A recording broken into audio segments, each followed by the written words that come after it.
تو خونه نشسته بودیم، در حیاط زدن.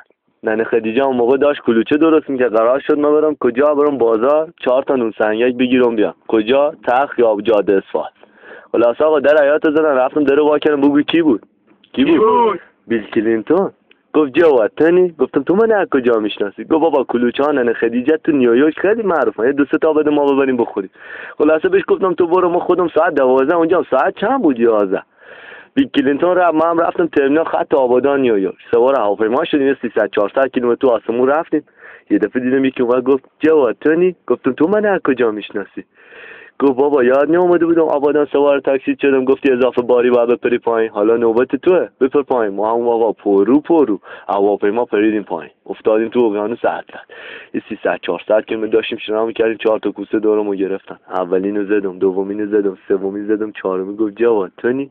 گفتم تو من از کجا میشناسی؟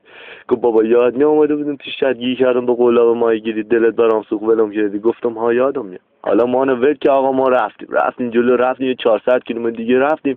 یه نهنگی اومد دهنش وا که آقا رفتیم تو شکم نهنگی. چه روز بعد نبینه، بوی گند حلقش می اومد تو دهنم. آقا رفتیم جلو، یه 300-400 متر تو شکم نهنگه. دیدیم یه نوری و تر روشنه. آقا رفتم نزدیک، دیدم. بگو کی بود؟ آقا پدر جفتو. گفت جواتنی؟ گفتم تو دیگه من از کجا میشناسی؟ گفت بابا پینوکیو خیلی از خاطراتو تعریف کرده. آقا تو حین حرف زدن واش بودیم که نهنگی ور که ما از دماغش پرت کرد بیرون. بگو افتادیم کجا؟ دم کاخ سفید. آقا 7-8 تا پلیس اف بی آی جلومو گرفتن. اولینو زدم، دومینو زدم، سومی. گفت جواتنی؟ گفتم تو دیگه من از کجا میشناسی؟ گفت بابا یاد نه این ریبون خودت بهم هدیه دادی؟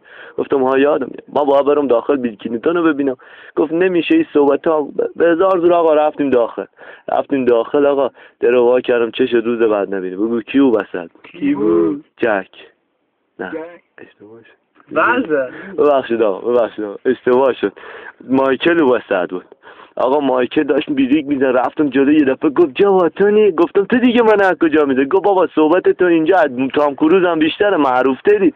خلاصه گفتم اومدم بیل کلینتون رو ببینم. گفت بعد بری صحبت او طبقه بالا. آقا ما هم اونجا 2-3 بار رفته بودیم، شام مهمون بیل کلینتون بودیم. رفتیم آقا در وا کردیم. 13 نفر بلند شدن گفتن بگو. گفتن چی گفتن؟ همه با هم گفتن جواتنی.